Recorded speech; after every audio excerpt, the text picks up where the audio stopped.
যারা নাকি গবেষণা করে, বড় বড় সায়েন্টিস্ট, বিজ্ঞানী, তারা কখনো নাস্তিক হয় না। বড় বড় বিজ্ঞানী কোনোদিন নাস্তিক হয় না। আল্লাহরে মানুক আর না মানুক, অন্তত এইটা স্বীকার করে নিশ্চয়ই এই সব কিছুকে কন্ট্রোল করার জন্য কেউ না কেউ আছে, নইলে এইরকম সিস্টেমেটিক পদ্ধতিতে এটা চলতে পারে না। আমি গত কয়েক বছর আগে মহাশূন্য গবেষণাগার, যেখানে মহাশূন্য গবেষণা হয়, হিউস্টন, আমেরিকার একটা স্টেট, এখানে নাসা মহাশূন্য গবেষণাগারের কয়েকটা সেন্টার আছে। একটা হচ্ছে ওয়াশিংটন, একটা হচ্ছে ফ্লোরিডা, আর একটা হচ্ছে হিউস্টন। হিউস্টন যেখান থেকে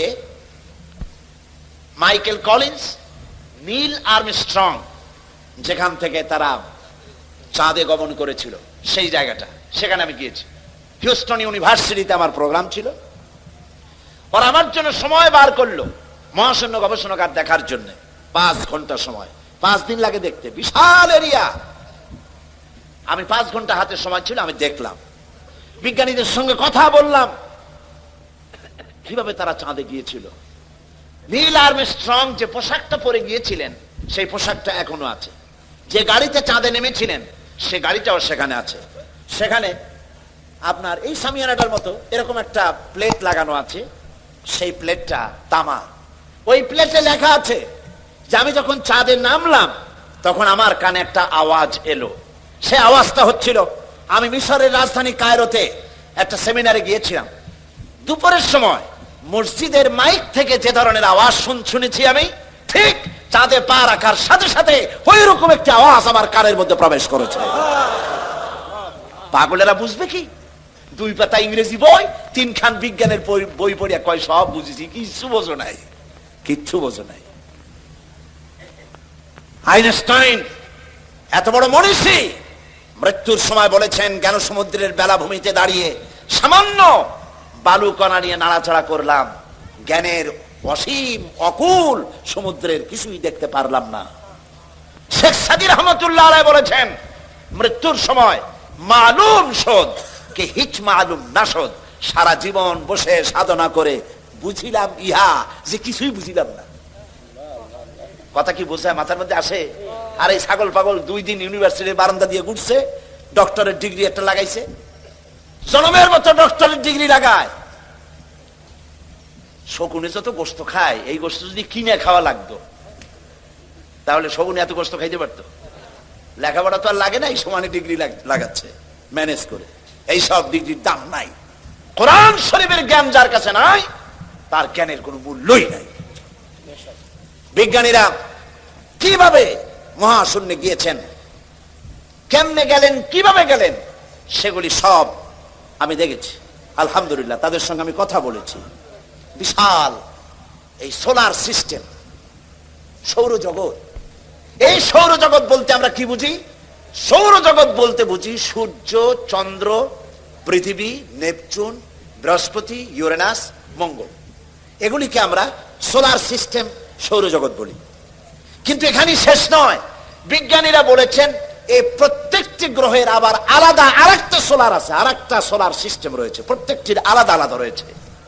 এবং গত মাসে নাসার বিজ্ঞানীরা তারা নতুন আরেকটি তারকা আবিষ্কার করেছেন, যেই তারকা পৃথিবীর মাটি থেকে 7 কোটি আলোকবর্ষ দূরে। আলোকবর্ষ কারে বলে? আলোর গতি প্রতি সেকেন্ডে 1,86,000 মাইল। এই সেকেন্ডের মিনিট, সেই মিনিটের ঘন্টা, এবং তার সেই ঘন্টার দিন আর মাস, আর এইভাবে করে 1 বছরকে 1 আলোকবর্ষ বলা হয়। তো এর 100 বছর, এর কোটি বছর, এর 7 কোটি আলোকবর্ষ দূরে সেই তারকাটি আবিষ্কার হয়েছে। বিজ্ঞানীরা আরো বলেছেন যে এমন এমন আরো অনেক তারকা আছে, যেই তারকার আলো সৃষ্টি হওয়ার পর পৃথিবীর মাটিতে আজও স্পর্শ করতে পারে নাই। তাহলে সেই তারকা কোথায়? সেই তারকা কোথায়? রয়েছে গ্যালাক্সি, রয়েছে মিল্কি ওয়ে। এক একটা গ্যালাক্সির ভেতরে রয়েছে হাজার হাজার বিলিয়ন তারকা। সমুদ্রের তীরে, কক্সবাজার গেছেন না কেউ? কক্সবাজারের সি বিচ, সমুদ্র সৈকত, এটা বাংলাদেশের অ্যাসেট। পৃথিবীতে আমি যত সমুদ্র আর মহাসমুদ্র দেখেছি, আমাদের দেশের কক্সবাজারের সমুদ্র সৈকতের মতো এত লংগেস্ট সি বিচ পৃথিবীতে আর নাই। এটা সবচেয়ে বড় সি বিচ। বিজ্ঞানীরা বলেছেন সমুদ্রের তীরের বালুকণা গোনা যেতে পারে। সাহারা মরুভূমির ভিতরের যত বালু আছে সব গুণে শেষ করা যেতে পারে, কিন্তু আল্লাহ পাক মহাশূন্যের ভিতরে যত তারকা বানাইছেন গুণে শেষ করা যাবে না। তাহলে এত তারকা যদি থাকে, আর কোন তারকা দাঁড়ায় নাই, সূর্য দাঁড়ানো নাই, চন্দ্র দাঁড়ানো নাই, ইউরেনাস দাঁড়ানো নাই, বৃহস্পতি দাঁড়ানো নাই, মঙ্গলও দাঁড়ানো নাই, সব কি করতেছে? সব ঘুরছে। কোথায় পেলাম? এইখানে। বিজ্ঞানের আসল বই কোনটা? কোরআন। চিল্লায় বলুন কোনটি? পিরোজপুরের যুবকেরা, পিরোজপুরের মুসলমানেরা কোরআন বুকের সাথে জড়িয়ে ধরো। বিজ্ঞানের মূল উৎসই কোরআন। কোরআনে কারীমে রব্বুল আলামিন বলেছেন ওয়া কুল্লুন ফি ফালাকি ইয়াসবাহুন। মহাশূন্যের ভিতরে যা আছে সব ঘুরছে, কেউ দাঁড়ায় নাই, সব সন্তরণশীল, সব ঘুরছে। অথচ এই যে তারকাগুলি ঘোরে, সূর্য ঘোরে, তারকা আমি যতটুকুন দেখি আসলে কি ওইটু বলে? সূর্যটাকে আমরা দেখি একটা ফুটবলের মতো। এই সূর্যটা কত বড়? বিরাট তো কয়ে ফেলেন। এই পৃথিবীর চাইতে 13 লক্ষ গুণ বড়। বিজ্ঞানীরা অনুমান করেছেন, ফিতে দিয়ে তার মাপতে টাপতে পারে নাই, ওর কাছে যাওয়ার আগেই তো পুড়িয়ে শেষ হয়ে যাবে, মাপবে কোন সময়? আন্দাজে একটা অনুমান করেছে পৃথিবীর চাইতে কত লক্ষ গুণ বড়? 13। পৃথিবীর চাইতে, খুব খেয়াল করেন, পৃথিবীর চাইতে 13 লক্ষ গুণ বড় একটা সূর্যকে যদি ফুটবলের মতো দেখায়, তাহলে তারকাগুলি কত বড়, যার কারণে অত ছোট্ট দেখা যায়।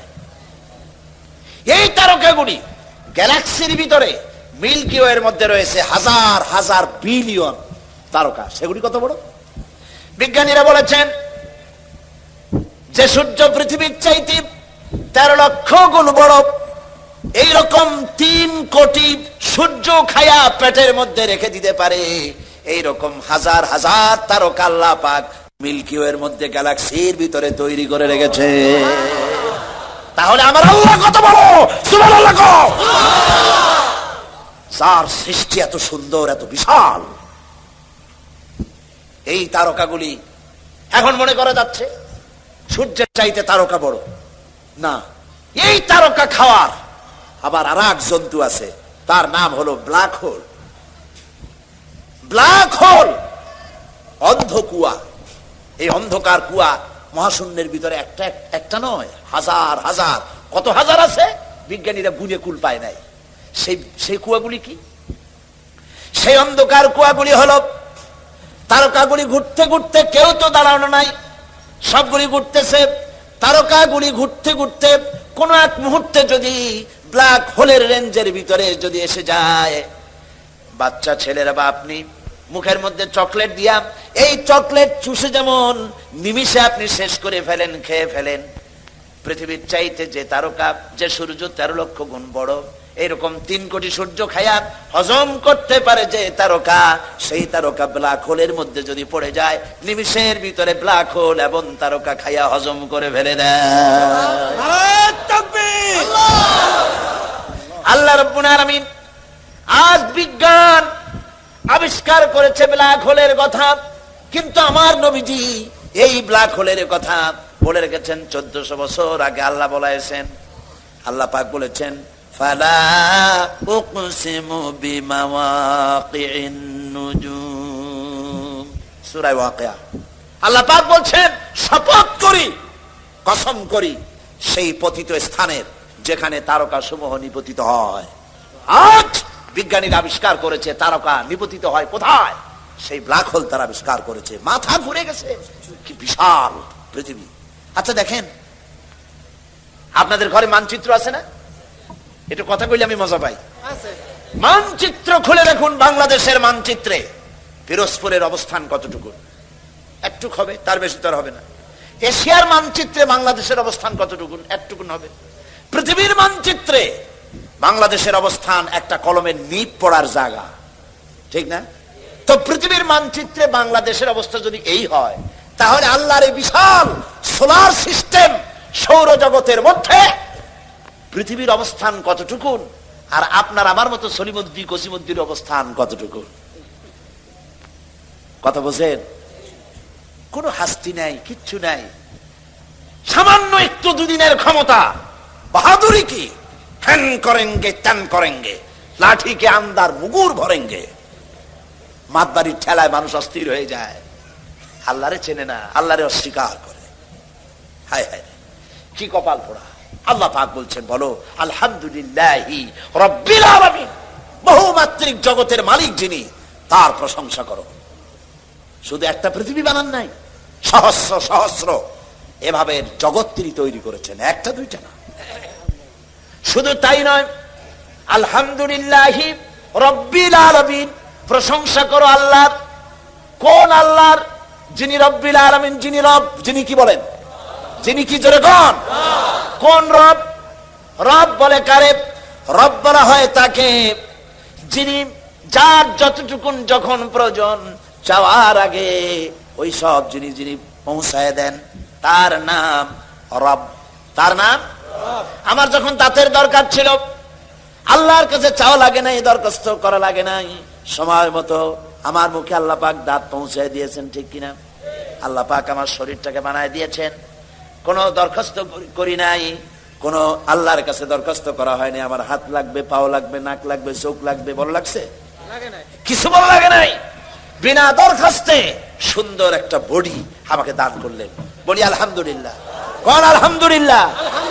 আল্লাহ তো এটার জন্য কোনো ট্যাক্স চান নাই, ট্যাক্স চাইছেন? এই যে বৈদ্যুতিক বাতি জ্বলছে, আপনাদের বাড়িতেও বৈদ্যুতিক আলো আছে, ফ্যান আছে, মাসের শেষে বিল আছে কিনা? আছে কিনা? যদি বিল না দেন তাহলে আপনার লাইন থাকবে না লাইন কেটে দেবে? লাইন কেটে দেবে। খুব সহজ করে। এবার আপনি বলেন, শীতকালে যে শীতের মজা ভোগ করলেন, গরমের দিনে যে ঠান্ডা বাতাস পেলেন, বাতাসের ভেতর থেকে যে অক্সিজেন গ্রহণ করলেন, এজন্য আল্লাহ রাব্বুল আলামিন মাসের শেষে কোনদিন ফেরেশতা বিল নিয়ে আসছে নাকি, বেটা বিল দে, তা না হলে ঘেড়ি ভাঙ্গে দেবো? জি আসছে? এরকম আসে নাই, ভবিষ্যতে আসবে নাকি? আল্লাহ রাব্বুল আলামিন কোন বিলের ব্যবস্থা করেন নাই, পয়সা দিয়া বিল দেওয়া লাগবে না, নিয়ামত খাওয়ার শুকর আদায় করো, আলহামদুলিল্লাহি রাব্বিল আলামিন, শুকর আদায় করো। আর দেখুন, সমস্ত নেসেসারি এসেনশিয়াল সব থেকে জরুরি জিনিসগুলি আল্লাহ নিজের হাতে রেখেছেন না গভর্নমেন্টের হাতে দিয়েছে? আল্লাহ জানেন এগুলো ক্ষমতায় গেলে দারুণ শয়তানি করবে, সেই জন্য আল্লাহ এদের হাতে দেয় নাই, আসল জিনিস আল্লাহ নিজের হাতে রাখছে। কার হাতে? নিজের হাতে। এই বাতাসটা যদি আল্লাহ কোন গভর্নমেন্টের হাতে দিয়ে দিতেন, হায় হায় খবর আল্লাহ। বাতাসটা যদি গভর্নমেন্টের হাতে রাখতো, গভর্নমেন্ট বলতো বিরোধী দলের দাবি মানি না, বাতাস দেবো না মোটে, মর। শ্বাসরুদ্ধ করে বের বেড়ে দিত, ঠিক না?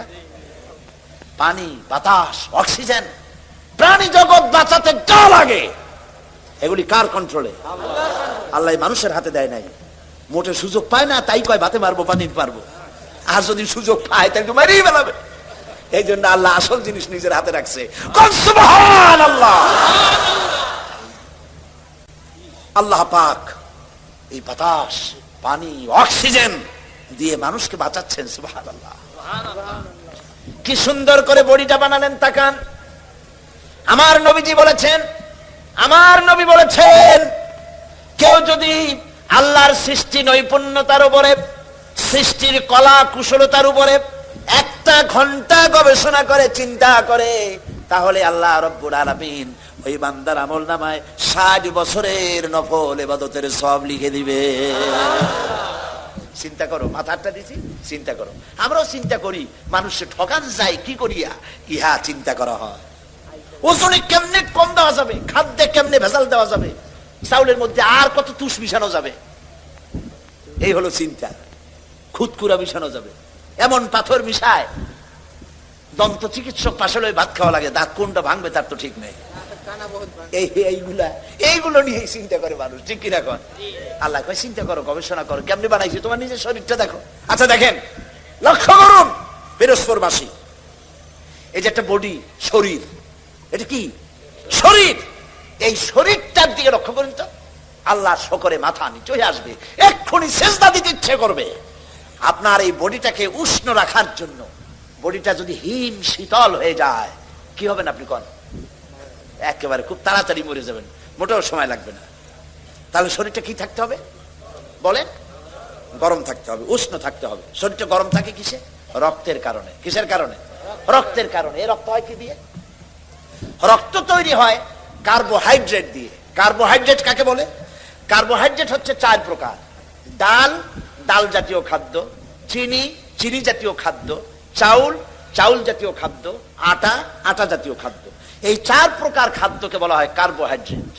এগুলি যখন আপনি খান, মাছ, গোশ, পনির, দুধ, ঘি, তেল, ফ্যাট, এগুলি যখন খান, তখন স্টমাকের ভিতরে, পেটের ভিতরে আছে স্টমাক, এখানে পাকস্থলী, সেই পাকস্থলীর ভিতরে রয়েছে প্যানক্রিয়াস। প্যানক্রিয়াস প্রতি মুহূর্তে ইনসুলিন তৈরি করে। ইনসুলিন তৈরি করে আপনার খাদ্য হজম করার জন্য সহযোগিতা করে। হজম হলে পরে ওই খাদ্য দিয়ে, প্রাণ শক্তি দিয়ে আপনার ব্লাড তৈরি হয়। ব্লাড যখন তৈরি হলো, এই ব্লাড যদি এক জায়গায় জমা থাকে তাহলে তো আপনি মরবেন আরো তাড়াতাড়ি। এখন শরীর সবটা গরম বানাইতে হবে না খালি মাথা গরম বানাইতে হবে? কোনটা কর? খালি যদি মাথা গরম হয় তাহলে তো আপনি মানুষ খালি পিটাইবেন, যারে পাবেন তারে পিটাবেন। এই জন্য মাথা গরম বানানো যাবে না। পা থেকে শুরু করে মাথা পর্যন্ত একটা ভারসাম্য রক্ষা করে এই তাপমাত্রাকে সমানভাবে দিতে হবে। সেজন্য কি করতে হবে? সেজন্য আল্লাহ পাক পায়ের নখ থেকে শুরু করে মাথার চুল পর্যন্ত অসংখ্য নার্ভ সিস্টেম চালু করেছেন। রগ রেশা, কোন সুবহানাল্লাহ। রগ, এই রগ কতগুলি? রগ কইলি তো বোঝেন না, কি বোঝেন না? শিরা, উপশিরা, রগ, শিরা সব আমরা বুঝি, ঠিক না? এই রগ এবং শিরা কতগুলি মানুষের শরীরে? চিকিৎসা বিজ্ঞানীরা বলেছেন মানুষের শরীরের ভিতরে যত রগ আছে, সমস্ত রগ একটা একটা করে যদি জোড়া দেওয়া যায় তাহলে পৃথিবীটাকে 3 বার ঘুরে আসা যাবে। শুনতে কেমন কেমন লাগে, যেটা কিভাবে সম্ভব? কিভাবে সম্ভব? এইভাবেই সম্ভব যেভাবে আল্লাহ করেছে। চিকিৎসা বিজ্ঞানীরা আরো বলেছেন মানুষের শরীরের ভিতরে যত রগ আছে সমস্ত রগগুলি ছিঁড়ে ছিঁড়ে একটার পাশে যদি আর একটা এভাবে সাজানো যায় তাহলে 3 একর জমি লাগবে তা সাজায়া রাখতে। 3 একর জমিন লাগবে একটা মানুষের রগ রেশা দিয়ে। এখন রক্তগুলি যেখানে যাবে না সে জায়গাটা কি হয়ে যাবে? সাহায্য করেন আমাকে, কি হবে? না শুধু ঠান্ডা হবে কেন, প্যারালাইজড হয়ে যাবে, রক্ত চলাচল করবে না, পক্ষাঘাত হয়ে যাবে। এখন এই রক্ত মাথা থেকে শুরু করে পা পর্যন্ত পৌঁছে দেওয়ার জন্য মানুষের শরীরের মধ্যে আল্লাহ একটা জেনারেটর তৈরি করে দিয়েছেন। আপনারা কিন্তু সুবহানাল্লাহ কইতে পারেন না, বিনা পয়সায় পাইছেন তো, সেই জন্য সুবহানাল্লাহ আসে না। একটা জেনারেটর দিয়েছেন, সেই জেনারেটরের নাম কি? হার্ট। সেটার নাম হৃৎপিণ্ড। হৃৎপিণ্ডের কাজ কি?